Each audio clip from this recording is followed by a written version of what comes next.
Welcome to Byte-Sized Tech. Where we like to blend those Those like casual conversations with some insightful discussions on the latest in tech and gadgets. Exactly. We get into the nitty-gritty.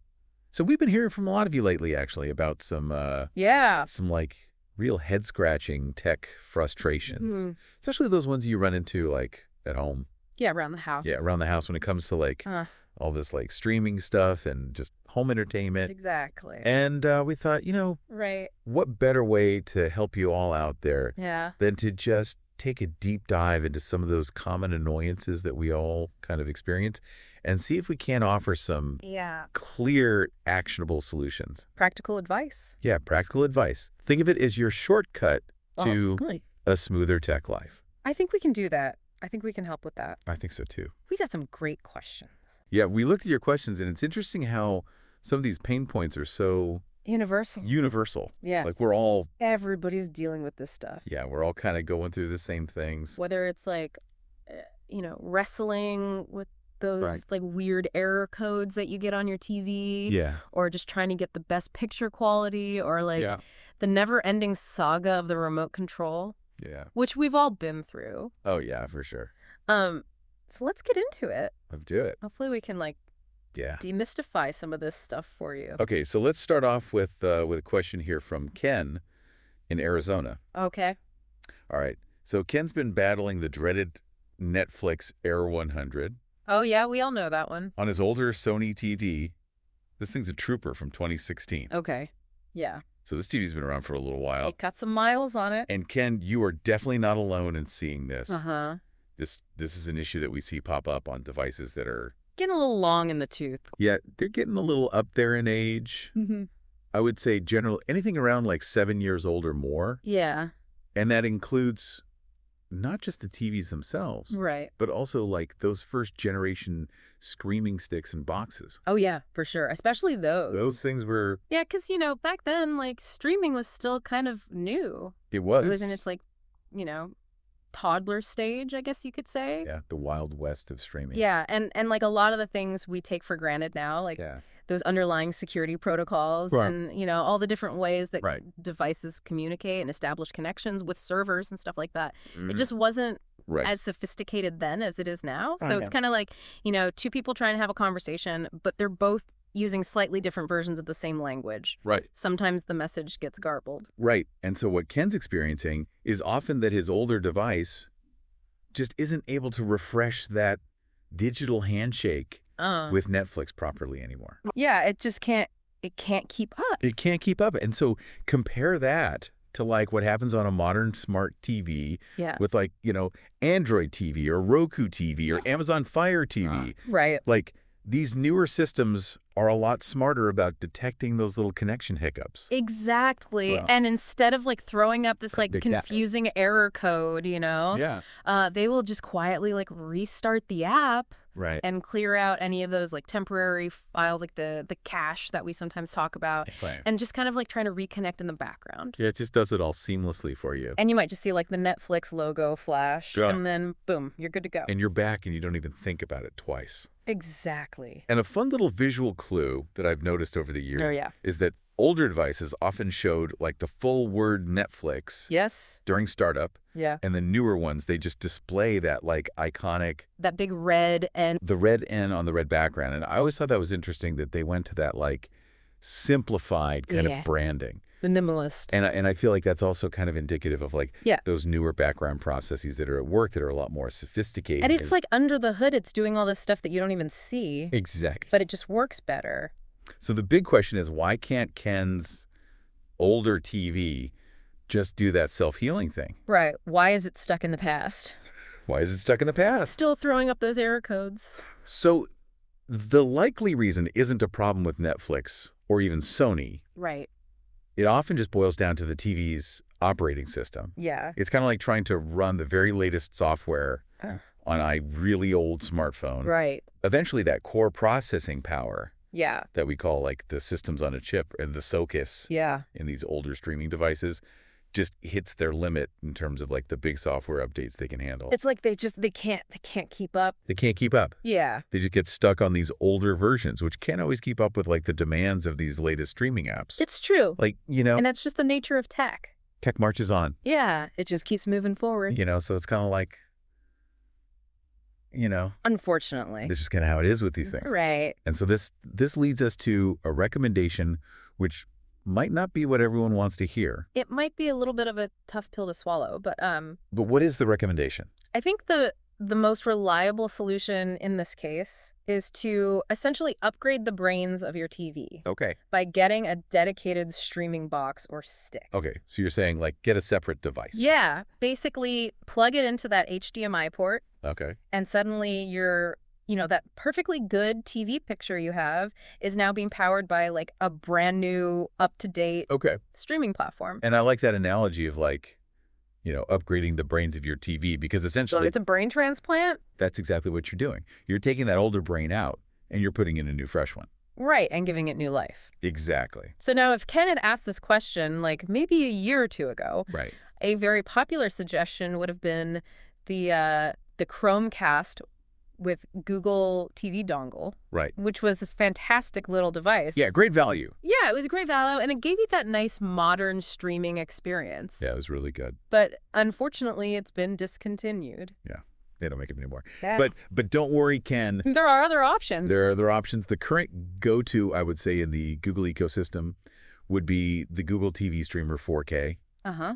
And yes, it's in the neighborhood of like $100. Yeah, it's a little bit more expensive. Yeah, but it's a significant step up in terms of processing power. Oh, yeah, for sure. And just how future-proof it is. Yeah. Like you are much less likely to run into that frustrating Air 100. Yeah. And the whole interface will feel much faster and more responsive.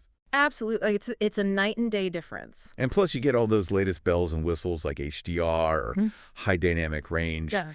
And the advanced audio formats, which can really make a difference to your viewing. Yeah, and it's only going to become more important as streaming technology continues to evolve. Absolutely. And they come out with, even more advanced formats and stuff like that. Right. You want to make sure you have a device that can keep up. And so while spending that $100 might not be ideal, when you weigh it against the ongoing frustration of these constant errors and just that overall improvement in your streaming experience. Right. Like the speed, the reliability. The picture quality. Yeah, all of that. It's often the most effective and long-term solution. I think so. Yeah, you're essentially giving your existing TV like a modern streaming upgrade. Exactly. Without having to go out and buy a whole new TV. Without the cost of replacing the whole set. All right, so let's switch gears a little bit and talk about picture quality. Okay, let's do it. So we had a question here from Dan Chapman. Right. About his Hisense U8N TV. Okay. And some interesting behavior he's seeing. Oh. With HDR10 plus content. Okay. So Dan noticed that when he selects the HDR10 plus theater mode, both the peak brightness and local dimming settings are turned off by default. Interesting. Which was making some backlight issues more apparent. Okay. Now there's a really important distinction to understand when we talk about these kinds of settings. What is that? So there's a big difference between a setting simply being turned off and it being completely disabled, meaning you can't even select it or adjust it. Okay, that's a key difference. So if the peak brightness and local dimming are just turned off in that HDR10 plus theater mode, right, Dan should ideally be able to navigate into the picture settings menu and turn them back on. And then hopefully the TV will remember that setting for any future HDR10 plus content. Exactly. That's how it should work. Theoretically. In theory. So Dan, can you try going into your picture settings? Yeah. When you're in that HDR10 plus theater mode. Yeah. And see if you can manually adjust the local dimming, like to low, medium, or high. Yeah. See if you have those options. And if you do that, does it then allow you to adjust the peak brightness as well? Right, because sometimes those settings are linked. They can be linked. Yeah. And we've actually seen this before where... Really? Like we've noticed this default on a different brand of TV, like a 9K model. Interesting. Where local dimming and peak brightness were also off by default for HDR10 plus. Oh, wow. So it seems like handsets might just have this as a default in their theater mode. Interesting. So, if you could adjust these settings. Right. but the TV's not saving them for the next time you watch HDR10 plus material. Yeah, that's weird. That would be unusual. That's not how it should work. So in that scenario, it would be worth checking if you have a setting, like apply to all inputs selected within your picture options. Right. Because that could be overriding your mode-specific adjustments. Yeah, it's like a behind-the-scenes battle for picture dominance. Yeah, exactly. It's like, who's going to win this battle of the settings? Right. And if those settings are actually grayed out, right, like completely disabled, you can't even highlight them, then there might be another picture setting that's taking priority. Right. Yeah, you might have like some other setting that's kind of like overriding it. Right, exactly. So you got to figure out what that is. And that's always a fun little detective game to play in these TV settings. Oh, yeah, for sure. It's like a puzzle. So Dan, a good next step would be to just check if your TV has any available system updates. You can usually find this in the settings menu. Right. Under something like System, and then About, and then System Update. Yeah, just poke around in there. Usually it's somewhere in there. Yeah, you'll find it. You'll find it. But TV manufacturers, they often release updates that address these kinds of quirks in the picture settings. Yeah, they're always tweaking things and trying to improve things. So it's always a good idea to keep your TV up to date. Absolutely. And, we're also planning to reach out to Hisense directly. Right. To see if there are any, known limitations or specific behaviors regarding these settings on their N-series OLED TVs when in HDR10 plus theater mode. Yeah. We'll get to the bottom of this. We'll get to the bottom of this. So hopefully it's just a matter of adjusting the settings or maybe applying a software update. Right. And you'll be good to go, Dan. Exactly. And you'll have that picture looking its best. All right, next up, something I think we can all probably relate to. Oh. The sheer frustration of using a remote control. Oh, yeah. To type in usernames and passwords. I feel ya. This is the worst. It's the worst. Especially if you're someone who has, any issues with your hands or anything. Right, yeah, if you have arthritis or anything like that. It's just a nightmare. Yeah. So Tim wrote in about this particular pain point, especially with his arthritis. Tim, we feel you on this. They absolutely feel you. This is the worst. It's like trying to perform surgery with a pair of oversized mittens. Yes, exactly. It's so bad. So clunky. But it really makes you appreciate how far we've come with some of the modern solutions for this. Yeah. It's amazing how many apps now offer much more user-friendly alternatives. Right. So think about just being able to scan a QR code with your smartphone. Oh, yeah. So much easier. Suddenly that login process shifts to your phone's keyboard. Right. Which is so much easier to use. Way easier. Way easier. And plus, you probably already have your phone in your hand anyway. Exactly. You're probably already on it. So it's just one less step. Right. Or sometimes you get a simple numerical code. Yeah. Displayed on the TV, and you just type that into a website. On your computer or your phone. On your computer or your phone. Yeah. Yeah. And no more endless clicking through letters. It's a lifesaver. It is. It's so much better. It really is. So, Tim, this makes us wonder if you might be using older versions of those apps. Right. Or maybe, an older streaming device that hasn't yet implemented these more convenient login methods. Yeah, it could be that you're just using an older system that hasn't been updated and they haven't added those features yet. Right. Which is another good reason to keep your streaming hardware up to date. Exactly. Because you never know what new features and conveniences they're going to add. Now, I'm sure many people out there have dreamt of a remote control that have a full QWERTY keyboard. Oh, yeah. The ultimate dream. Right. But they haven't really taken off, and I don't think they're going to. Yeah, I don't think they're going to become mainstream. They tend to just be bulky and not that comfortable to hold. Yeah, they're not very ergonomic. Yeah, especially for and plus extended periods. Where would you even put all those buttons? It would be a huge remote. It would be a monster. Yeah. But I do remember Apple TV in the past. Right. And I think maybe even currently. Yeah. They offer the ability to use your smartphone as a keyboard for typing. Oh, that's cool. Which seems like a more practical compromise. I like that solution. Yeah. It makes a lot more sense. Okay, so let's move on to a little bit more of an enthusiast topic. Okay, all right. So we have a question here, a multi-part question from Sean, who's a Digital Trends member. All right. About his impressive Nakamichi Dragon audio system. Oh, wow. And getting his brand new Sony A95L OLED TV professionally calibrated. Okay.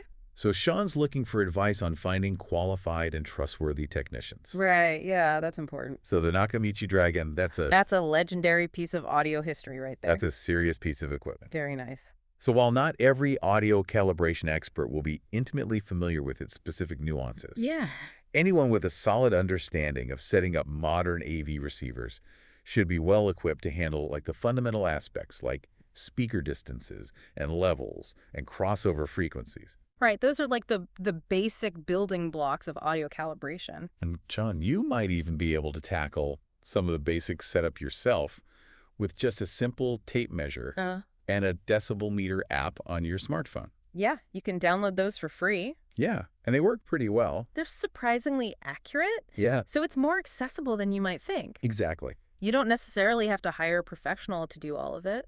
And when it comes to finding professionals for general audio calibration, your best strategy, Sean, is to look for online reviews from previous clients. And don't hesitate to ask for testimonials. Right, yeah. See what kind of experiences other people have had. See what other people are saying. Word of mouth is always a good indicator. Word of mouth is huge. Now, TV calibration, that's a slightly different world. It is.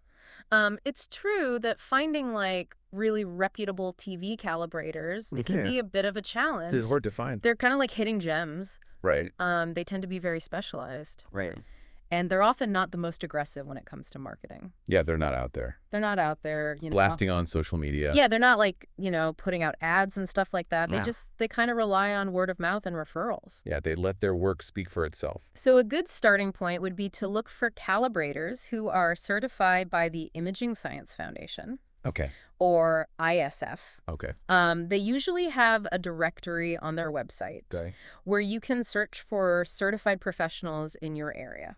That's helpful. Yeah, and that gives you at least like a starting point. Oh, yeah. You know that they've gone through some kind of training and certification process. Right, there's at least like a baseline. Exactly. Another avenue to explore, Sean, is to check with major electronics retailers like Best Buy. Okay. They sometimes contract with ISF-certified technicians to offer calibration services. Now, if you go this route, definitely try to get the names of the specific individuals that they work with. And then do some independent research online to see if you can find any reviews or feedback on their work. Yeah, because you want to make sure you're getting somebody who's good. Exactly. And who's experienced. And hey, Sean, if you're comfortable sharing like a general idea of where you're located, maybe some of our knowledgeable listeners in your area might have recommendations. Right, maybe we can do a little crowdsourcing. Let's tap into the power of the Byte-Sized tech community. Exactly. Okay, so let's move on to a little bit of a tech mystery. Oh, I like a good mystery. So this one generated some follow-up interest. Okay. Bonanza wanted to know more about something we briefly mentioned before. What's supposedly wrong with the 97-inch LG G5 OLED TV? Oh, yeah. And Brandon, you're right, that little mention was perhaps a bit of clickbait on our part. We were being a little bit cheeky, but there is something interesting about this TV. Okay, so lay it on us. What's the story with this behemoth of an OLED? Okay, so the interesting thing about the 97-inch G5 is what it doesn't have. Compared to some of the smaller, more premium OLED models in LG's current lineup. Specifically, it doesn't feature the latest generation of OLED panels that use a 4-stack or tandem structure for increased brightness. Nor does it incorporate MLA, which stands for micro lens array. Which is a technology that further boosts brightness and viewing angles. Okay, so it's missing some of those like top-tier features. It is, and interestingly, even the previous 97-inch G-series models also lacked MLA. So this has been going on for a while. Yeah, it's not a new thing. So why would such a high-end, and I'm guessing incredibly expensive TV miss out on these top-tier display technologies? That's a great question. What's going on here? So while LG hasn't publicly stated the exact reasons, the most likely explanation has to do with the complexities of panel production. So OLED panels are manufactured on these massive sheets of glass that they call mother glass. And manufacturers want to maximize the yield of usable panels from each sheet. So they want to get as many panels as they can out of each sheet. Right. And a 97-inch panel is enormous. Yeah, that's huge. So it likely takes up a significant portion, if not the entire mother glass. So by not including the more advanced and likely more costly to produce at that size, 4-stack or MLA technologies, LG is probably trying to keep the already very high price of this TV from going even further into the stratosphere. It would be astronomical. Yeah, it would be ridiculous. Yeah. So it's a balancing act right. between pushing the limits of size and managing the incredibly intricate and expensive manufacturing process. So it's like trade-off. Exactly. Okay, finally, we have a follow-up on a tech puzzle that really got our listener community engaged. Oh, yeah, this one was fun. The case of David's mysterious clicking Sony OLED TV. A clicking TV. We put it out there. We did. And you all came through with some fantastic insights. You guys are amazing. So this really shows the power of collective knowledge. It really does. So several listeners, Eric and Marco, chimed in. Okay. And the consensus seems to be that that clicking sound is likely due to a mechanical relay switching inside the TV. Okay. So Marco even had this fascinatingly specific theory. Oh, yeah, I love this theory. That it might be related to the TV automatically updating its electronic program guide. Okay. So he noted this consistent clicking pattern around like certain times of the day. Really, like at the same time every day. And he even observed it adjusting for daylight saving time. Wow, that's dedication. That's some serious observation. It's amazing. Like that's some serious detective work. Yeah. So it's like the TV has its own internal clockwork. It's like a little robot in there. I love that. Just doing its thing. Yeah. And then another listener, Raimi, offered the explanation that the click might occur when the Sony TV enters a deeper power-saving deep off state. Okay. After being in standby mode for about 10 minutes. Okay. So it's like it's going into like a deeper sleep, and that's when the click happens. And interestingly, we also had a report from another listener experiencing the exact same clicking sound. Really? On a Panasonic Z95A OLED. So it's not just a Sony thing. It's not a Sony exclusive. It seems like it might be something that's common to OLED TVs in general. Okay, so what's the thinking there? So the general understanding seems to be that these background clicks are likely more noticeable on OLED TVs compared to traditional LCDs. Okay. Simply because OLEDs tend to operate more quietly overall. Gotcha. So those little internal mechanical sounds are more prominent. You can actually hear them. You can hear them, yeah. Because there's not a lot of other noise going on. Exactly. Interesting. So it's not necessarily that the clicks are louder. Right. It's just that everything else is quieter. So you're more aware of them. Exactly. And there are a few potential background processes that could trigger these relays. Right. So like the TV updating its channel guide. Check for app and firmware updates in the background. Or running its built-in OLED pixel refresh cycle. Right. To prevent image retention or burn-in. Exactly. So it's like your TV's constantly doing all this stuff in the background. Right. Even when you think it's off. Yeah, even when it's quote-unquote off. It's still working. It's still working away in there. So it's like a little worker bee. It is. It's like a little busy bee. And it's also worth noting that some software updates for TVs have even included notes about click fixes. Yeah, so sometimes they actually try to address this in software updates. So keeping your TV software up to date is always a good practice. Always a good idea. Now, if that clicking really bothers you, David, there are a few things you could potentially try. Yeah. Like disabling automatic software updates. Oh, okay. Or turning off the automatic OLED pixel refresh cycle. Right. However, you know. You might be sacrificing some useful features. You might be, yeah. To silence that click. Yeah, so it's a trade-off. Yeah, is it worth it? Is it worth it? That's the question. Yeah, is the silence worth giving up those features? Exactly. But ultimately, it sounds like this clicking is likely a normal part of how these TVs operate. Yeah, I think so. And doesn't necessarily indicate a malfunction. It's just one of those quirks of modern technology. Yeah, it's just one of those things. Yeah, that sometimes they make a little noise. And it becomes more apparent with certain display technologies. Yeah. Okay, well, we hope that sheds some light on the mystery of the clicking Sony OLED. Hopefully you're not losing sleep over it anymore, David. Yeah, it seems like it's more of a technological heartbeat than a cause for alarm. Exactly. All right, so that brings us to the end of our deep dive into your tech questions for today. Well, that went by fast. I know, right? We covered a lot of ground. Hopefully we managed to untangle some of those frustrating tech threads. Yeah. And provide some helpful solutions. I think so. Yeah, and please keep those questions coming. Absolutely. We love digging into them. Yeah, it's always insightful to see what kind of tech hurdles you're all navigating out there. Yeah, we love helping you solve those problems. It's fun for us, too. It's fun for us. We're nerds. Yeah, we're big nerds. We like to solve problems. All right, well, thanks for tuning into Byte-Sized Tech. Yeah. If you enjoyed this deep dive, let us know in the comments. Give us a like. Give us a like. Share it with anyone who's wrestling with tech troubles. Yes, share it with your friends who are pulling their hair out over their tech. And definitely subscribe so you don't miss our next exploration into the world of gadgets and technology. Yeah, we've got a lot more fun stuff coming up. And on that note, the next time your tech starts acting a little strange, remember, there's usually a hinter.